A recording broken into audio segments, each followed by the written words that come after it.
বেদ হল হিন্দু ধর্মের সবচেয়ে প্রাচীন এবং গুরুত্বপূর্ণ গ্রন্থ, যা জ্ঞান এবং দেবত্বের উৎস হিসাবে বিবেচিত। বেদ চারটি: ঋগ্বেদ, যজুর্বেদ, সামবেদ এবং অথর্ববেদ।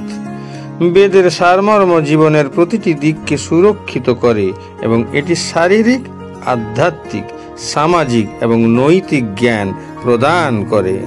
মানুষের জীবনকে অর্থবহ ও প্রাণবন্ত করে তোলাই বেদের মূল লক্ষ্য। আত্মা, ঈশ্বর ও সৃষ্টির মধ্যে সম্পর্ক ব্যাখ্যা করার পাশাপাশি বেদ মানুষকে সত্যের পথে চলতে অনুপ্রাণিত করে। ঋগ্বেদের সারাংশ: প্রকৃতি এবং দেবতাদের বর্ণনা। ঋগ্বেদে দেবতাদের প্রশংসা, যজ্ঞ এবং প্রকৃতির বিভিন্ন উপাদানের যেমন সূর্য, আগুন, বায়ু, জলের গুরুত্ব বর্ণনা করা হয়েছে। জীবনের মৌলিক নীতি এতে বলা হয়েছে যে মানুষকে প্রকৃতির সাথে সামঞ্জস্য রেখে জীবন যাপন করতে হবে এবং কামনা বাসনাকে নিয়ন্ত্রণ করে সামষ্টিক কল্যাণে কাজ করতে হবে। প্রার্থনা ও ঈশ্বরের প্রতি কৃতজ্ঞতা: এখানে বলা হয়েছে যে ঈশ্বরের প্রতি কৃতজ্ঞতার অনুভূতি মানুষের জীবনকে উন্নত করে তোলে। যজুর্বেদ হল যজ্ঞ এবং আচারের জ্ঞান। যজুর্বেদে যজ্ঞের পদ্ধতি, মন্ত্র এবং আচারের বর্ণনা করা হয়েছে। এখানে বলা হয়েছে যে নিয়ম এবং শৃঙ্খলা জীবন ধারণের জন্য একটি বিশেষ গুরুত্বপূর্ণ অভ্যাস। কর্মযোগ: এটি আমাদেরকে শেখায় যে কোনো নিষ্কাম কর্ম বা ফলের প্রত্যাশা ছাড়াই কর্তব্য পালন করা মানুষের করণীয় কর্তব্য। সামবেদ: সঙ্গীত ও ভক্তির গুরুত্ব।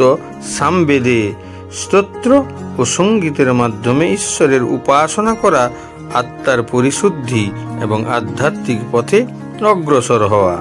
আধ্যাত্মিক সুখ: এতে বলা হয়েছে যে ভক্তি ও সঙ্গীতের মাধ্যমে একজন ব্যক্তি ঈশ্বরের সাথে সংযোগ স্থাপন করে এবং পরম শান্তি লাভ করে।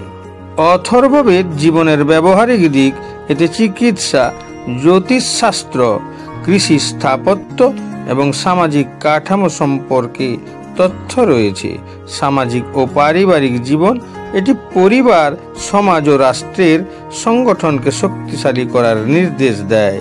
সুখ, শান্তি ও সমৃদ্ধি: স্বাস্থ্য ও পুণ্যের মাধ্যমে কিভাবে সুখী জীবন যাপন করতে হয় তা শেখায়। বেদ থেকে যে শিক্ষা গ্রহণ করি: সত্যের আনুগত্য: বেদ সত্যকে সর্বোত্তম মনে করে এবং শিক্ষা দেয় যে সত্যের পথে চলার মাধ্যমেই জীবনকে সফল করা যায়। কর্মণ্যেবাধিকারস্তে মা ফলেষু কদাচন: এই নীতিকে বেদ সর্বাধিক গুরুত্ব দিয়েছে। নিষ্কামভাবে নিজের কাজ করাই ধর্ম। বেদে প্রকৃতিকে দেবতা রূপে পূজা করতে উপদেশ দেওয়া হয়েছে। এটি পরিবেশ রক্ষার প্রাচীনতম বার্তা। বেদে বলা হয়েছে যে সমস্ত জীব এক ঈশ্বরের সৃষ্টি এবং আমাদের জাতি, শ্রেণী, ধর্ম নির্বিশেষে সবাইকে সম্মান করা উচিত। বেদ আত্মা এবং ঈশ্বরের সম্পর্ক বুঝতে সাহায্য করে এবং ব্যক্তিকে আত্মার শুদ্ধি ও মুক্তির পথ দেখায়।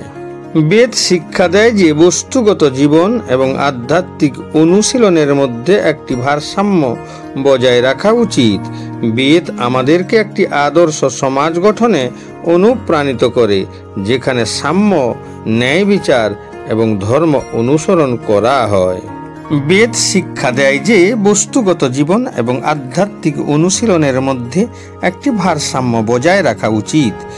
বেদ আমাদেরকে একটি আদর্শ সমাজ গঠনে অনুপ্রাণিত করে, যেখানে সাম্য, ন্যায় বিচার এবং ধর্ম অনুসরণ করা হয়। অথর্ববেদে চিকিৎসা, যোগব্যায়াম এবং আয়ুর্বেদের একটি বিস্তৃত বর্ণনা রয়েছে, যা এখনও স্বাস্থ্যের ক্ষেত্রে প্রাসঙ্গিক। বেদের মূল মন্ত্র বসুধৈব কুটুম্বকম: পুরো বিশ্ব একটি পরিবার আজকের বিশ্ব সমাজের জন্য অত্যন্ত গুরুত্বপূর্ণ।